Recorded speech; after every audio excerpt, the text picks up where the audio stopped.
So ito ang last footage natin dito sa Pilipinas bago tayo umalis at mag-migrate. So pumunta muna ako ng Antipolo Church.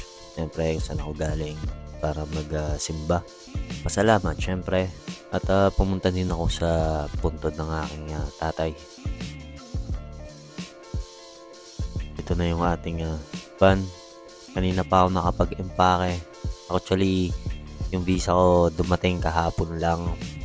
At naka-ready na ako kasi itong visa ko ay sobrang late dumating, pero in-expect ko nang dadating doon. Tagal ko nang di sinasabi na aalis na ako. At sa mga kaibigan ko dyan sa Pilipinas, pasensya at di ako nakapag-despedida dahil alanganin talaga. Di ko alam kung kailan at anong araw dadating yung visa ko. So nung dumating, rekta alis agad kinabukasan. Kaya alam ko nauunawaan ng mga kaibigan ko yan. Kaya na pagkikita natin ulit. Dito tayo ngayon sa EDSA. Kita ko yung poster ng Pepsi. So pagtagal-tagal ipapakita ko din yung naging commercial ko sa Pepsi, Sugar Lime. So nandito na tayo sa airport. Malapit-lapit na ang pag-alis natin, around 10 PM. Dahil ang flight natin ay around alas 12 ng gabi. So early tayo ng 2 hours at mabilis naman yung proseso.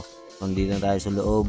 Nood muna tayo ng Harry Potter kasi matagal-tagal na biyahe to, 8 hours to. So mag Harry Potter marathon ako dahil Harry Potter is from UK.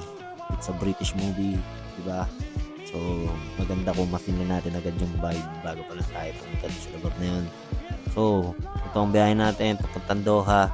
8 hours ang biyahe natin from 1 to 8. Pero pagdating natin doon sa Doha, around 4 AM lang yon dahil una tayo ng 4 hours sa Doha. So, alas 8 ng umaga sa atin, alas 4 ng umaga sa kanila. So, nandito na tayo, malapit na tayo lumanding. At ito na ang Doha. So, yun, nakarating na tayo. Next chapter, let's go.